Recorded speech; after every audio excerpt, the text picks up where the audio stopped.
देने जाते थे। लेकिन आज पहली बार ऐसा कोई भक्त दुनिया में हुआ है कि जिसका दर्शन करने के लिए भगवान जा रहे हैं। मधुर वनम नृत्य दिदृक्षयागतः। सुखदेव जी कहते हैं, राजन, भक्त का दर्शन करने भगवान गरुड़ पर आरूढ़ हुए और चल पड़े। पहुंच गए मधुवन की उस पावन भूमि पर जहां ध्रुव तपस्या कर रहा था। ध्रुव के नेत्र बंद हैं, हृदय में परमात्मा का दर्शन हो रहा है, मन से मंत्र चल रहा है। सामने कौन आया ध्रुव को पता ही नहीं। अब भगवान ने सोचा, भाई मैं आ तो गया लेकिन इसको तो मालूम ही नहीं कि मैं आ चुका हूं, तो क्या किया जाए।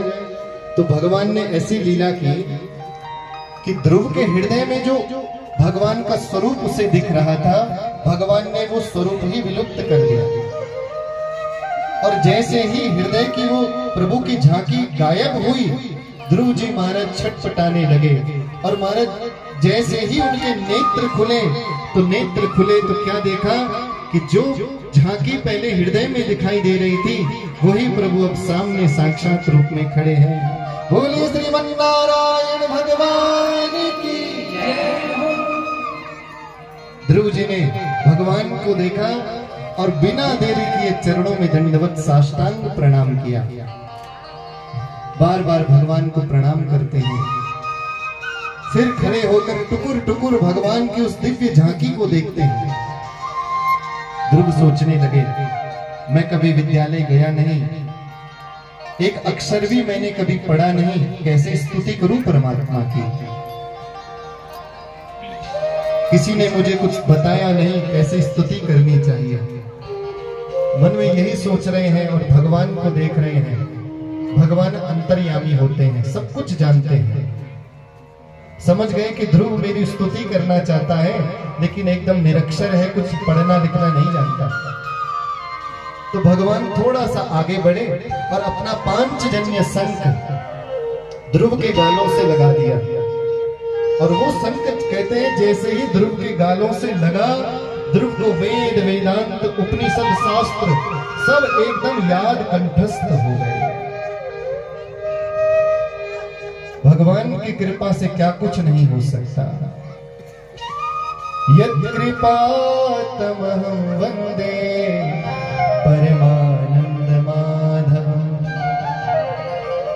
जिसके ऊपर उसकी कृपा हो जाए, वो फिर लंगड़ा भी हो तो ऐसा व्यक्ति भी बड़ा बड़ा पहाड़ लंघ जाता है। यत् कृपा तमहं वंदे।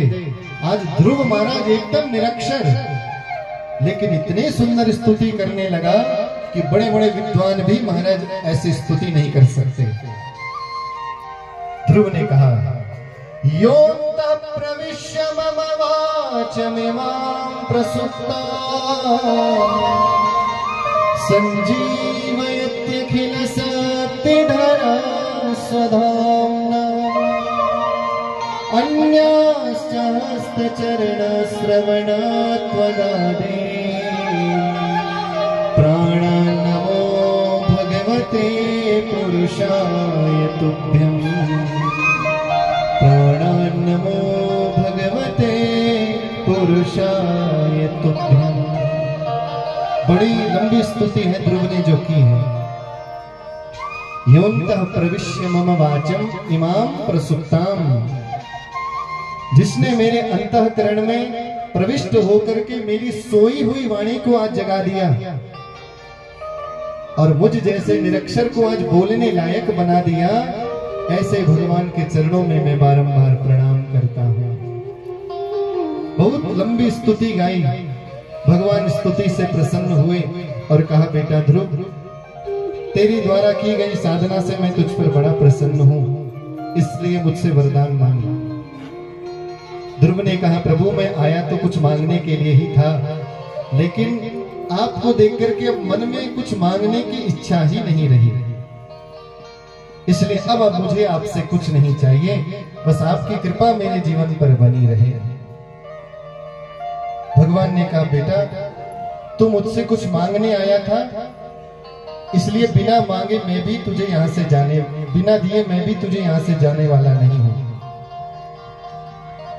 भगवान ने ध्रुव को वरदान दिया, बेटा तू कहीं ना कहीं राजा के पद पर बैठने की भावना लेकर आया था, इसलिए मैं तुझे आज वरदान देता हूं कि 36,000 वर्षों तक तू राज्य करेगा, और जब 36,000 वर्षों की अवधि पूरी होगी उसके बाद मेरे ध्रुव लोक को तू प्राप्त करेगा।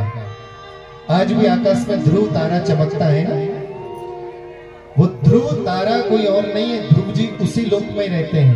कहते हैं सबसे अधिक चमक है और वो ऐसा लोक है जिसका कभी विनाश नहीं होता।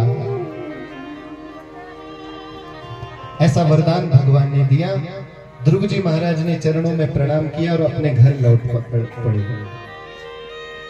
नारद जी ने तब तक उत्तानपाद राजा और घर में सब लोगों को समाचार दिया कि ध्रुव ने भगवान का दर्शन किया है, अब लौट रहा है। तो आज वो ही लेकर ध्रुव के सुतार में जो कह रही थी तू भाग जा यहां से, आज वही सबसे पहले आरती की थाली लेकर खड़ी है।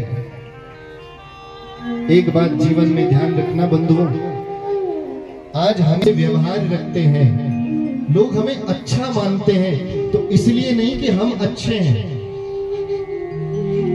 सारी दुनिया, हम सब जानते हैं दुनिया में जो भी है सब स्वार्थी हैं।